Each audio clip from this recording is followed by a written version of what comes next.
नमस्कार दोस्तों, स्वागत है आपका हमारे इस चैनल धूप धुनुची आरती में। दोस्तों, अन्नपूर्णा व्रत और अन्नपूर्णा पूजन माघ शीर्ष महीने में, इस विषय में जो है आज मैं आपको बताऊंगा। सबसे पहले मैं आपको कह देता हूँ कि कई आप लोगों का कई मुझे मेल मिल रहा है इसके ऊपर कि माघ शीर्ष महीने में 21 दिन का व्रत, 12 दिन का व्रत आदि इन सारे विषयों में बताने के लिए। तो सबसे पहले मैं एक चीज़ आप लोगों को कहना चाहता हूँ दोस्तों, वो ये है कि जो मैंने यहाँ पर देखा है या फिर मुझे जिस बारे में पता है, मैं केवल मात्र उन्हीं व्रत आदि के बारे में आप लोगों को बताता हूँ। जो मेरे जानकारी में नहीं है, जिसके बारे में मुझे संपूर्णता ज्ञान नहीं है, मैं उसके बारे में नहीं बताता हूँ। हमारे यहाँ पर और मेरी जानकारी में जैसे कि शुक्ल अष्टमी से लेकर जो है पूर्णिमा तक के व्रत ही जो है वो विशेष रूप से किया जाता है। तो इस वजह से जो है मैं आप लोगों को उसके बारे में ही बताता हूँ। मैं कभी भी जो है ना एक्स्ट्रा कोई ऐसी चीज़ें बताना नहीं चाहता हूँ जो कि मुझे संपूर्णता जानकारी नहीं हो, क्योंकि मैंने वो आप लोगों को बता तो दिया पर उसमें शायद जानकारी का अभाव हो सकता है। तो इसलिए जो है ना मैं उन सारे विषयों में बताना नहीं चाहता हूँ। अन्नपूर्णा व्रत के विषय में अगर बात की जाए तो अन्नपूर्णा व्रत ना जैसे दक्षिण के तरफ है और जो महाराष्ट्र आदि, गुजरात आदि, साउथ की तरफ तो है ही, मतलब साउथ की तरफ तो इसके काफ़ी प्रचलन है ही, कई कई प्रकार से मनाए जाते हैं। उत्तर की तरफ, बनारस की तरफ, हमारे इस तरफ हर जगह पर ना इसके अलग अलग दिन से काउंट मनाए जाते हैं। मतलब कई जगह पर 21 दिन का मनाया जाता है, कई जगह पर 12 दिन के मनाए जाते हैं, कई जगह पर शायद 17 दिन के मनाए जाते हैं। हमारे यहाँ पर और जो प्रचलन ज़्यादा है हमारे यहाँ पर वो है कि शुक्ल अष्टमी के व्रत जो है, मतलब शुक्ल अष्टमी। वैसे तो हमारे यहाँ पर शुक्ल अष्टमी से माघ शीर्ष पूर्णिमा, जिसे कि अन्नपूर्णा जयंती कहा जाता है, अन्नपूर्णा जयंती रूप में मनाया जाता है। माघ शीर्ष पूर्णिमा जो है उस दिन को हमारे यहाँ पर ना मूल रूप से जो है शुक्ल अष्टमी को अन्नपूर्णा पूजा के विशेष तिथि के रूप में मनाया जाता है, मतलब पालन किए जाते हैं। हर महीने की शुक्ल अष्टमी में जो है माँ अन्नपूर्णा की पूजन होती है। जैसे हर महीने अमावस्या तिथि को माँ काली के पूजन के लिए विशेष माना जाता है, उसी प्रकार शुक्ल अष्टमी के दिन जो है माँ अन्नपूर्णा के विशेष पूजन होते हैं। जैसे उत्तर की तरफ अगर देखा जाए तो जैसे इस दिन को शुक्ल अष्टमी को दुर्गाष्टमी के रूप में पूजा जाता है। तो हमारे यहाँ पर देखिए दुर्गाष्टमी शुक्लाष्टमी सभी एक ही है, पर यहाँ पर शुक्ल अष्टमी जो है वो माँ अन्नपूर्णा की पूजा के लिए विशेष माना जाता है। हर महीने की जो मासिक शुक्ल अष्टमी या दुर्गाष्टमी होती है वो माँ अन्नपूर्णा की पूजा के लिए विशेष होता है हमारे यहाँ पर। जहाँ पर दुर्गा पूजा आदि का चलन ज़्यादा है, मतलब जहाँ पर, क्योंकि देखिए मुझे नॉर्थ की तरफ जो चीज़ दिखा, वहाँ पर रहते हो कि वहाँ पर माँ की दुर्गा रूप में पूजन ज़्यादा की जाती है, तो वहाँ पर दुर्गाष्टमी के पूजन ज़्यादा होते। पर हमारे यहाँ पर ना काली रूप में, मतलब काली मंदिर और अन्नपूर्णा मंदिर जो है वो ज़्यादा है। तो अन्नपूर्णा मंदिर और काली मंदिर में जो है एक तो अमावस्या की पूजा होती है, एक जो है शुक्ल अष्टमी पर माँ अन्नपूर्णा की पूजन होती है। घरों में भी जो है जो लोग पूजन करते हैं शुक्ल अष्टमी आदि के, वो माँ अन्नपूर्णा के ही पूजन करते हैं। कई घरों में माँ जगद्धात्री अधिष्ठात्री है, तो वहाँ पर शुक्ल नवमी के दिन माँ की पूजन किया जाता है। जिनके घर में वैसे माँ दुर्गा की प्रतिष्ठित विग्रह है, वो भी शुक्ल अष्टमी पर दुर्गा अष्टमी के तौर पर ही उन्हें मनाते हैं। पर मैं साधारण तौर पर कह रहा हूँ, साधारण तौर पर जो लोग मनाते हैं वो अमावस्या को कालिका पूजन और शुक्ल अष्टमी को अन्नपूर्णा पूजन ही मूल रूप से करते हैं। तो हमारे यहाँ पर शुक्ल अष्टमी एक विशेष तिथि होता है माँ अन्नपूर्णा के अर्चन आदि के। तो पूजन अगर आप करना चाहते हैं तो केवल मैं पूजन की बात कर रहा हूँ, व्रत की बात ये नहीं कर रहा हूँ, केवल पूजन अगर आप करना चाहते हो तो आप जो है माघ शीर्ष की शुक्ल अष्टमी के दिन पूजन कर सकते हैं, या पर पूर्णिमा के दिन भी आप पूजन कर सकते हैं। आप चाहे तो दोनों दिन ही पूजन कर सकते हैं, यहाँ पर आप जो है शुक्ल अष्टमी के दिन या पूर्णिमा किसी एक दिन आप कर सकते हैं। मतलब माघ शीर्ष में माँ अन्नपूर्णा की पूजन कई लोग चाहते हैं कि अब कम से कम माघ शीर्ष में माँ की एक बार पूजा करूँ, तो उसमें आप शुक्ल अष्टमी को भी कर सकते हैं, आप चाहे तो पूर्णिमा के दिन भी कर सकते हैं, और यहाँ पर जो है आप दोनों दिन अगर चाहे तो दोनों दिन भी कर सकते हैं। एक दिन में आप मान लीजिए कि थोड़ा संक्षिप्त में आपने पूजन आदि कर लिए पंचोपचार आदि से, और दूसरे दिन आपने दशोपचार या षोडशोपचार आदि के साथ जो है आपने पूजन किए। इस प्रकार से भी जो है आप पूजन कर सकते हैं। ये मैं केवल पूजन की बात कर रहा हूँ दोस्तों। ये आपको जो है अष्टमी के दिन यानी कि शुक्ल अष्टमी के दिन आपको पूजन करना है, और जो है आप अगर जो है पूर्णिमा के दिन भी आप पूजन करना चाहते तो अलग अलग होगा, संपूर्ण अलग होगा। शुक्ल अष्टमी के पूजन भी संपूर्ण अलग होगा और जो पूर्णिमा के दिन पूजन जो कर रहे हैं उसके आयोजन, उसके विषय जो है वो अलग होगा। उसी दिन आपने कलश आदि बिठाकर माँ के आपने पूजा कर ली और उसी दिन जो है वो पूजा संपूर्ण होगा। और पूर्णिमा के दिन भी बिल्कुल एक ही तरह से जो है अपने कलश आदि बिठाकर पूजन आदि किए वो संपूर्ण होगा। तो आप लोगों को मुझे लगता है ये समझ में आ गया है कि अगर केवल पूजन आप करना चाहते तो आपको जो है माघ शीर्ष जो शुक्ल अष्टमी है उस दिन आपको पूजन करना चाहिए, या फिर पूर्णिमा के दिन पूजन करना चाहिए, या फिर अगर आप दोनों दिन पूजन करना चाहते हैं तो आप कर सकते हो। तो ये पूजा हो गई। अब व्रत के विषय में अगर आते तो आपको माघ शीर्ष जो शुक्ल अष्टमी है उस दिन से लेकर जो है आपको पूर्णिमा के दिन तक, यानी कि पूर्णिमा के दिन जाकर जो है आपको इसका उद्यापन करना है। और ये शुक्ल, क्योंकि आप ये व्रत कर रहे हैं तो शुक्ल अष्टमी से लेकर पूर्णिमा तक नित्य प्रतिदिन आपको पूजन आदि करना है, व्रत कथा आदि पाठ करना है, या पर माँ के 28 या 108 बार जो है आपको नाम का जाप करना है।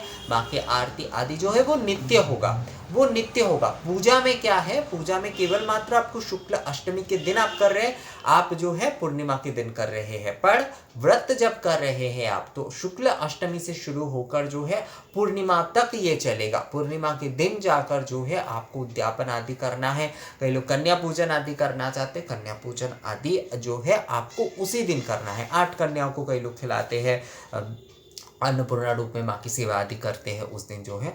तो उसी दिन मतलब पूर्णिमा के दिन जिस दिन आप उद्यापन कर रहे हैं उस दिन जाकर आपको ये सारे कार्य करना होगा दोस्तों। पर आपको जो है प्रतिदिन पूजन करना होगा। शुक्ल अष्टमी से लेकर जो है पूर्णिमा तक प्रतिदिन आपको पूजन करना होगा। माँ की कलश स्थापना जो है शुक्ल अष्टमी के दिन होगा और उद्यापन विधि संपूर्ण आदि के साथ जो है आपका जो पूर्णिमा के दिन की है उस दिन आपको संपूर्ण उद्यापन कर देना है पूजन के। तो शुक्ल अष्टमी जो है, मार्गशीर्ष जो शुक्ल अष्टमी है वो 11 दिसंबर को है। 11 दिसंबर को जो है शुक्ल अष्टमी है। तो शुक्ल अष्टमी में जो है मार्गशीर्ष जो शुक्ल अष्टमी है वो 11 दिसंबर को है। और जो पूर्णिमा है, पूर्णिमा जो है वो 18 दिसंबर को, 18 दिसंबर यानी कि माँ की जो जयंती रूप में जो मनाई जाएगी, माँ की अन्नपूर्णा जयंती रूप में जो है वो मनाई जाएगी, वो 18 दिसंबर को जो है माँ की पूर्णिमा की जो तिथि है, मार्गशीर्ष जो पूर्णिमा है वो 18 दिसंबर को है। तो 11 दिसंबर को जो है शुक्ल अष्टमी है और 18 दिसंबर को जो है वो पूर्णिमा है। तो 18 दिसंबर को आपको पूर्णिमा के पूजन जो है वो आपको करना है 18 दिसंबर को। और शुक्ल अष्टमी के पूजन अगर आप कर रहे हैं तो आपको 11 दिसंबर को करना है। आप अगर जो है व्रत कर रहे हैं तो आपको 11 दिसंबर से लेकर जो है 18 दिसंबर तक करना होगा। तो समझ लीजिए, पहली बात, अगर आप जो है केवल पूर्णिमा के पूजन कर रहे हैं, शुक्ल अष्टमी से ही पहले बताते हैं, शुक्ल अष्टमी के अगर आप कर रहे हैं पूजन जो है मार्गशीर्ष के तो आपको 11 दिसंबर को करना है, जो कि शनिवार है। केवल पूर्णिमा के पूजन करना चाहते हैं आप, या फिर जो है अष्टमी के साथ आप पूर्णिमा की भी पूजन कर रहे हैं, तो उसमें आपको 18 दिसंबर जो है शनिवार को जो है पूजन करना है। अन्नपूर्णा जयंती के तौर पर जो है मार्गशीर्ष पूर्णिमा की पूजन आपको करना है। तो ये हो गया पूजा के विषय। अब व्रत अगर आप कर रहे हैं तो 11 दिसंबर से लेकर 11 दिसंबर से शुरू हो जाएगा। 11 दिसंबर सूर्योदय से जो है वो शुरू हो जाएगा, सूर्योदय से जो है वो शुरू हो जाएगा। 11 दिसंबर को आपका व्रत जो है वो शुरू हो रहा है और 18 दिसंबर को आपको जो है व्रत का उद्यापन करना है। बहुत सारे लोग पूछते हैं कि क्या जो माँ के जो पूजन आदि है वो पूर्वाह्न के समय या फिर व्रत जो है वो संध्या के समय भी किए जा सकते हैं। हाँ, ये ना एक्चुअल में क्या है, ये कई घरों के अपने अपने कुलाचार के चलन होते हैं। माँ के पूजन आदि जो है वो पूर्वाह्न में भी करने का विधान है, कई जगह पर जो है प्रदोष समय में करने का भी विधान है। तो आप जिस भी तरह से मान रहे हैं उस तरह से आप उद्यापन के दिन या पर पूर्णिमा के दिन, कई लोग पूर्णिमा के दिन ना प्रदोष को ही मेंटेन करते हैं, मतलब प्रदोष के हिसाब से ही सारे कार्य करते हैं, क्योंकि प्रदोष का जो समय होता है पूर्णिमा का वो शुभ होता है। उस दिन निशि आदि भी ज़्यादातर होता है, ज़्यादातर ऐसा नहीं कि हर पूर्णिमा में ऐसा होगा ही, मतलब ऐसा कॉमन होगा ऐसा ज़रूरी नहीं है, पर ज़्यादातर होता है, प्रदोष के साथ ही निशिर होता है, पर मूल रूप से जो है प्रदोष को देखकर ही जो है ना ये पूजन किए जाते हैं। तो इसलिए जो है पूर्णिमा के जो भी सारे पूजन आदि होते हैं, तो इसलिए जो है प्रदोष में जिस दिन पूर्णिमा है उसी दिन की जो है ना पूजन आदि करते हैं। तो आप अगर पूर्वाह्न में करना चाहते तो पूर्वाह्न अनुसार करिए, आप अगर प्रदोष में करना चाहते तो उस हिसाब से भी आप कर सकते हैं। मूल रूप से आपको व्रत अगर कर रहे हैं तो 11 दिसंबर से, मतलब केवल अष्टमी के पूजन आदि कर रहे हैं शुक्ल अष्टमी के, तो आपको 11 दिसंबर को करना है। आप जो है माँ की अन्नपूर्णा जयंती रूप में आप पूर्णिमा के दिन पूजन कर रहे हैं तो आपको 18 दिसंबर को करना है। और अगर आप व्रत के तौर पर कर रहे हैं, अन्नपूर्णा व्रत के तौर पर, तो आपको 11 दिसंबर से लेकर जो है 18 दिसंबर तक जो है आपको माँ की पूर्णता शुक्ल अष्टमी से लेकर पूर्णिमा तक, माघ शीर्ष पूर्णिमा तक जो है आपको व्रत करना है। पूजन आदि, आरती विधि आदि जो कुछ भी है वो आपको करना है। और कई लोग मुझसे पूछते हैं कि माँ अन्नपूर्णा की जो व्रत कथा है वो उनके वहाँ पर नहीं मिलता है, तो नहीं मिलता है तो इसमें आपको परेशान होने की कोई विषय नहीं है। आप जो है माँ के नाम जो है 108 बार जाप करिए, निवेदन आदि विधि जो है उससे आप पूजन करिए माँ की, और माँ की आरती आदि करिए।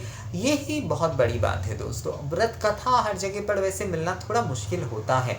कई लोग कहते हैं कि हमारे भाषा में माँ की व्रत कथा प्रचलित नहीं है, तो आप जो है ना जैसे काशी खंड आदि में माँ के अन्नपूर्णा विषय में है, भवानी रूप में का वहाँ पर वर्णन है तो उसमें से भी आप जो है ना पढ़ सकते हैं वो सारे विषय।